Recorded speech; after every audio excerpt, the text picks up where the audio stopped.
This morning I chose to speak about Goliath and David.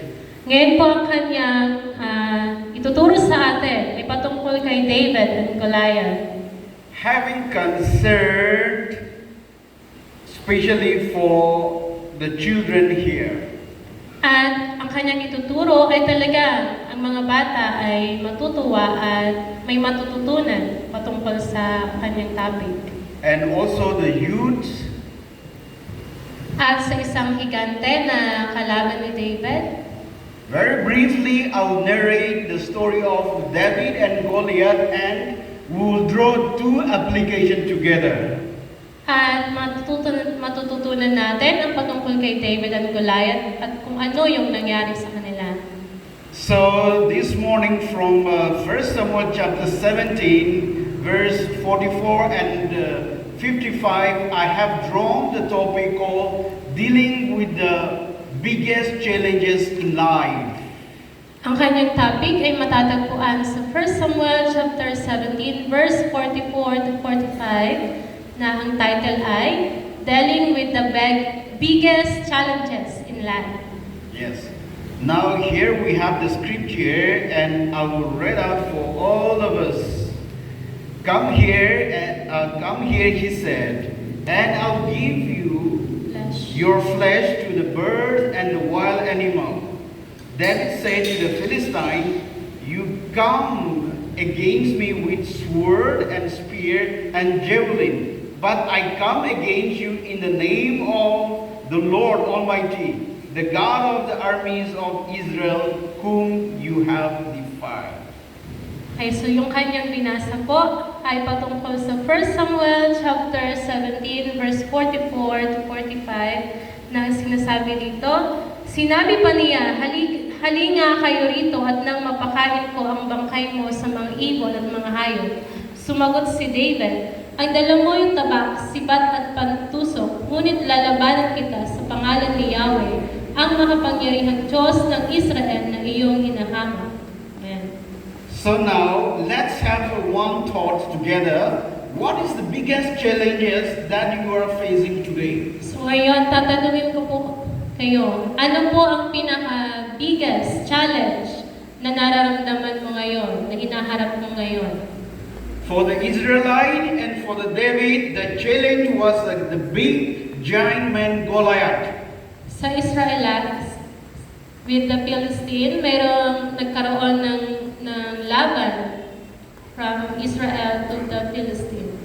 And for us as a Christian, every day we have a spiritual battle. At sa atin din, araw-araw, bilang isang Christian, araw-araw ay meron tayong hinaharap na kalaban.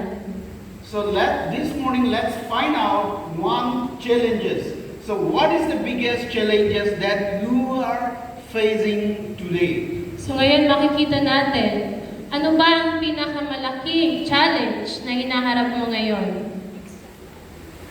Now, according to the context, we'll go ahead 40 days in the battle line, Israel versus Philistine. So noong panahon ng Israel versus Philistine, ay nagkaroon ng 40 days na battle ng paglalaban-laban ng bawat bansa. They were in the very battlefield 40 days. This giant Goliath is threatening to Israelite. Sila po ay nakipaglaban sa loob ng 40 days at mayroong isang higanting tao na ang pangalan ay Goliath. And David was sent by his father to inquire about his brothers as well as to pass them food and refreshment. At yung father ni David ay inutusan si David na magdala ng pagkain. One fine day, David's father, Jesse, wanted to know because three of his sons are in the battlefield. So the father called to David, come my son David, you go and see in the battlefield how your brothers are doing there, and also pass this food to them. Sinabi ng kanyang papa ni David, na yung tatlo mong kapatid ay nasa battlefield na. Pwede bang bigyan mo o dalhan sila ng pagkain at tingnan kung ano ang nangyayari doon. And in the battlefield, every day, Goliath will threaten. He will shout, Israelite! At nakita ni David na si Goliath ay hinahamon ng laban ang mga Israel. Come out, anyone who wants to fight, come out! Sinasabi ni Goliath, sino man sa inyo ang gustong makalaban sa akin ay pumunta dito. Whenever Goliath stand up, Israelite, they were afraid. Kapag po si Goliath ay nangahamon, yung mga Israelites ay natatakot sa kanya. No one was there to stand up and to fight against that Goliath. At walang sino man ang gustong lumaban kay Goliath. But this young man, David, went there and saw this giant man, and he got the heart to respond to Goliath. At nung makita ni David, sinabi niya na ako ang makikipaglaban kay Goliath. This is something that we need to think about. The rest of the Israelites were afraid of, but the young man, David, got the heart to respond to this giant, big man. Nung nakita ni David si Goliath, siya ay nagkaroon ng desire na talunin siya at kalabanin siya. Now here, do you see what David saw? So ngayon, nakita mo ba, ano ba yung nakita ni David nung time na yon? When the rest of the Israelites saw that giant man, they're afraid. But when David saw that giant man, he wanted to fight that person. So nakita natin, nung hinahamon ni Goliath yung mga Israel, walang gustong makipaglaban sa kanya at ito'y natatakot. Ngunit mayroong isang young boy na ang pangalan ay David na gustong kalabanin siya at talunin. The difference is this. People see in the eyes of men, but David see in the eyes of God. Mayroong pagkakaiba. So, ang mga tao ay tinitingnan na lang nila kung ano yung nandyan. But si David, tinitingnan niya na kayang-kaya niya yon at malalampasan niya yon. This is the challenge for all of us. We have the battle every day of our life, and you see the battle. You see your enemy Satan, and so many Christians discouraged, knowing that I can't do.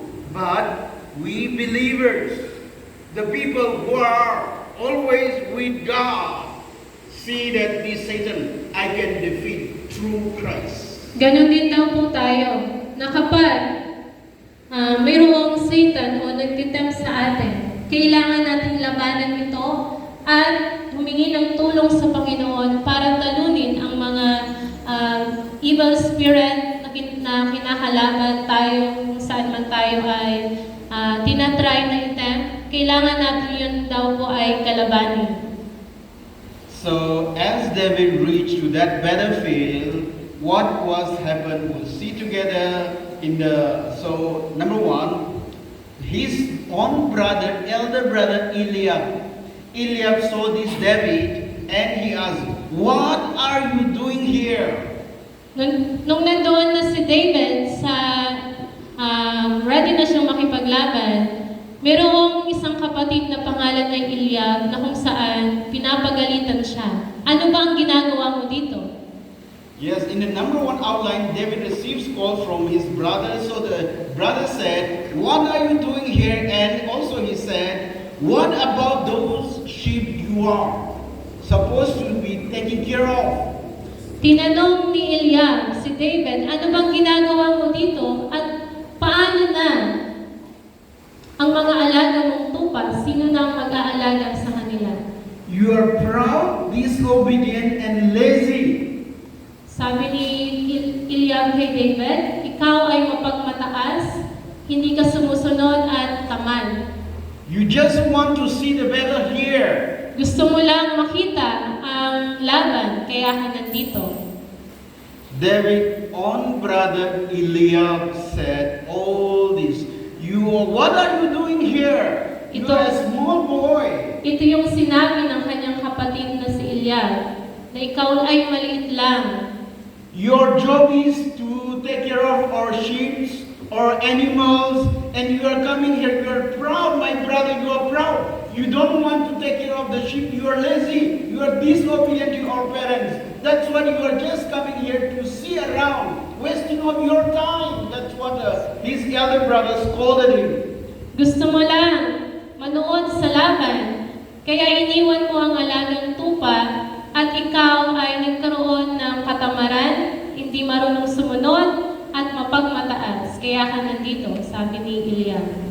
But David got a heart to respond to that Goliath, so he approached King now. At nagkaroon siya ng response, si David kay Goliath. In the outline too, David received rejection from King Saul. At ikalawang rejection ay si David ay nakatanggap ng rejection kay King Saul. Now the King Saul said to David, "There is no way you can go against these Philistines." Sabi ni King Saul kay David, wala na ngayang iba pang bagay o makakatalo sa mga Pilisteo. David, no way, you cannot fight this Goliath. You are just a small boy. Sabi ni King Saul kay David, ikaw ay maliit lang, hindi mo kayang talunin si Goliath. This Goliath has been in the army since he was from childhood. Si Goliath ay bata pa lang siya ay talagang nakikipaglaban na siya. But David, the young boy, said, "My king, allow me, permit me. I have a heart to fight." So he kept begging a permission to fight that giant man. Kaya humihingi si David ng permission na King Saul, bigyan mo ako ng pagkakataon na harapin at kalabanin si Goliath. Seeing the courage from the David, finally King said, "Okay." So finally King said, "All right, go ahead, and may the Lord be with you." Nakita ni King Saul ang talagang gustong lumaban o kalabanin ni David si Goliath, kaya binigyan na ito ng permission. And also, the King Saul gave David his own armor, everything he supplied to him. Kaya si King Saul ay binigyan ni King Saul si David ng battlefield shield para kalabanin si Goliath. But David not able to wear because it was very heavy for him to wear and to take all those tools. Ipinasuot ni King Saul ang mga kasuotang pandigma, pero nirefuse ito ni David na hindi ko na kailangan nun. So with the empty-handed, without all those necessary tools for the battle, he didn't wear and he went to fight that enemy. Kaya pumunta na si David na walang suot na panlaban na pandigma o kahit anong tools na gagamitin niya para talunin si Goliath. Now he reached the battlefield. Now he stand right in front of the Goliath, and in the outline tree, David received curse and mockery from Goliath. At nung siya ay nandoon na, si David ay nakatanggap din siya ng curse and mockery kay Goliath. Goliath asked to David, "Am I a dog?" He roared at David that you came in me with a stick. Ininsulto ni Goliath si David na ako ba ay isang aso na mayroon ka lang daladalang stick? And come over here and I'll give your flesh to the bird and wild animals. Pumunta ka dito at ibibigay ko ang iyong katawan sa mga birds and wild animals. And Goliath cursed David, Israel as well God. Iniinsulto ni Goliath si David, hindi lang si David kundi pati ang mga Israel at ang Diyos.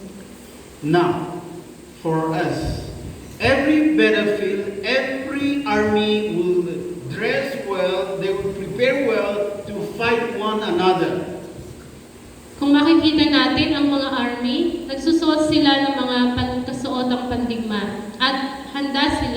makipaglaban.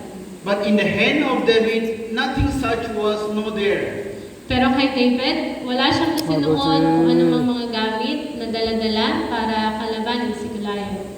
David just hold one small sling on his hand. Mayroon lang siyang bato at isang panlaban para kay David. And he get ready himself to fight the giant Goliath. At kinuha niya yun, ginamit niya yun, at kinalaban na nga niya si Goliath. And seeing the movement, the life of David, Goliath was angry and saying, "All this, am I a dog? You are coming here without any preparation. I will tear your body piece to piece and I will give to animals." Sinasabi ni Goliath kay David, ako ba'y aso na kakalaban sa maliit lang na tao? At this point, I want you to remember this. At ngayon, gusto kong tandaan ninyo. The scripture which we read out in the very beginning, there David said, "You came here with a lot of things, but I came here with the power of God." Kung nabasa natin yung scripture kanina, sinasabi daw ni David na ikaw, Goliath, nagdala ka ng mga sword at handa kang makipaglaban. Pero ako, nandito ako kakalabanin ka kahit walang dalang sword.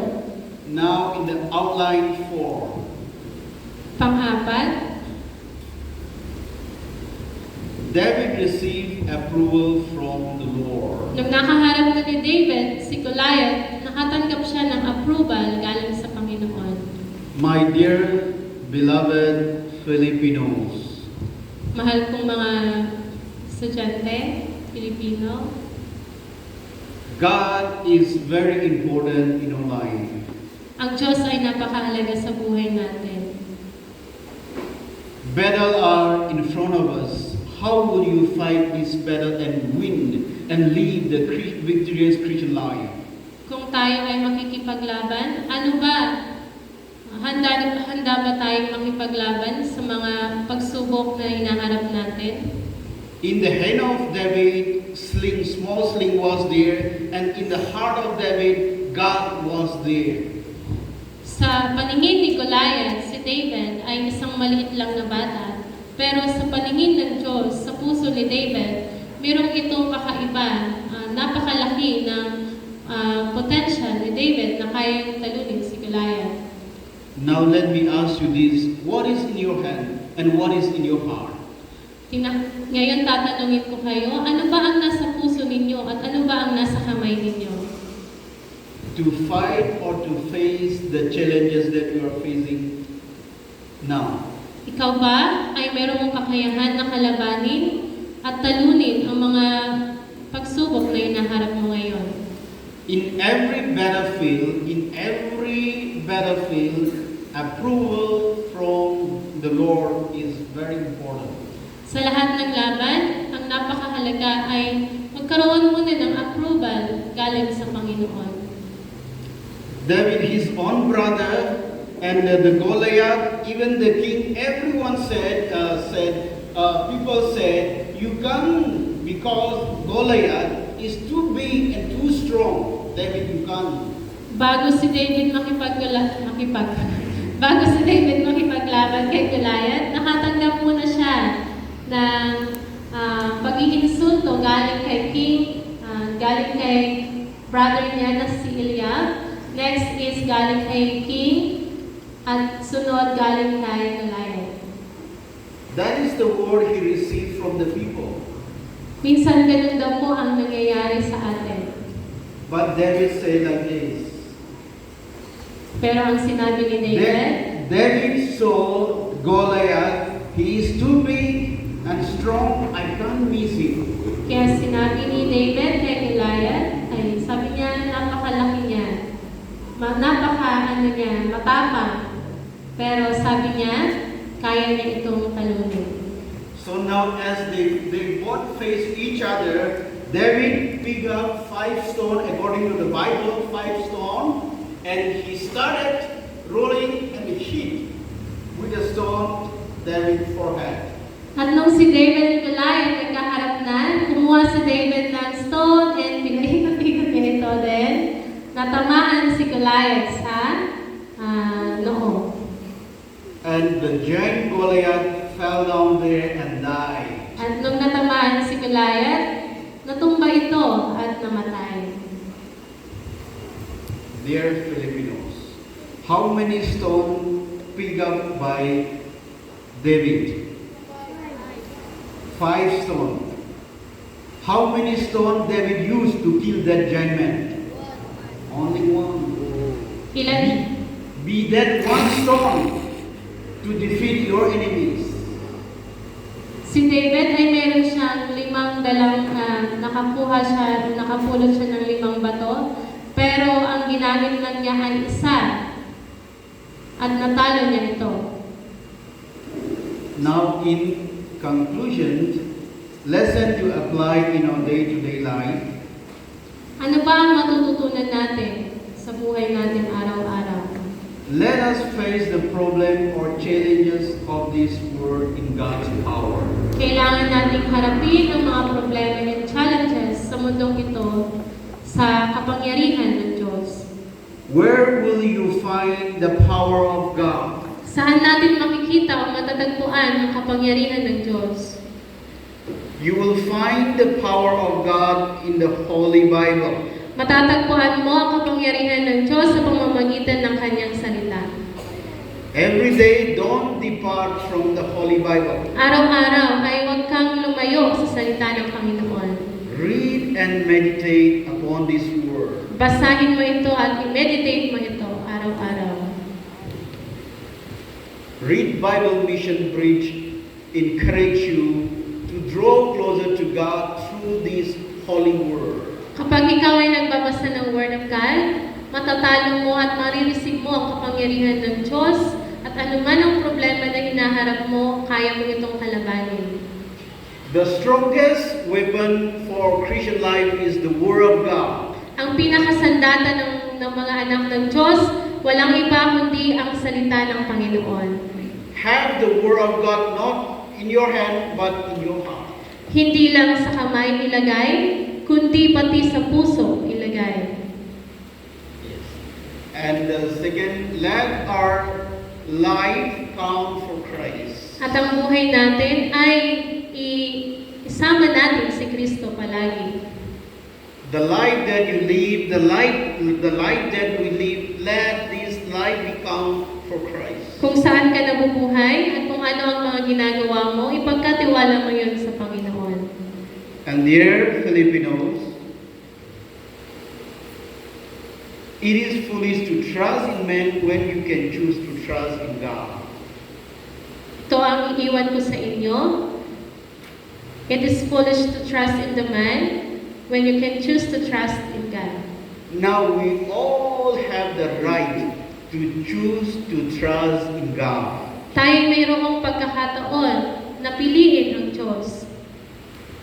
Since we all have the right to choose to trust in God, but in case if we fail to choose God and if we trust in men, that would be a foolish.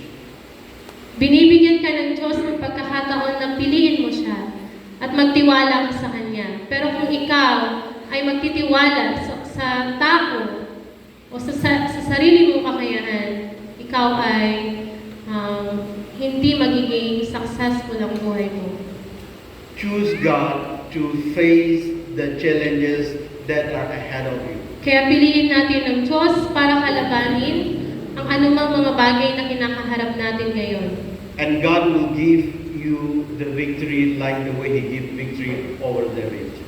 At kapag pinili mo ang Diyos, bibigyan ka niya ng katagumpayan katulad ng ginawa ni David kay Goliath. May God bless to all of us this morning. Pagpalain tayong lahat ng Panginoon. As we hear the story of David, let that courage God put in our heart.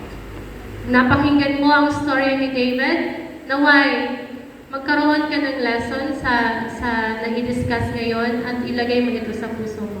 And live out the victorious Christian life.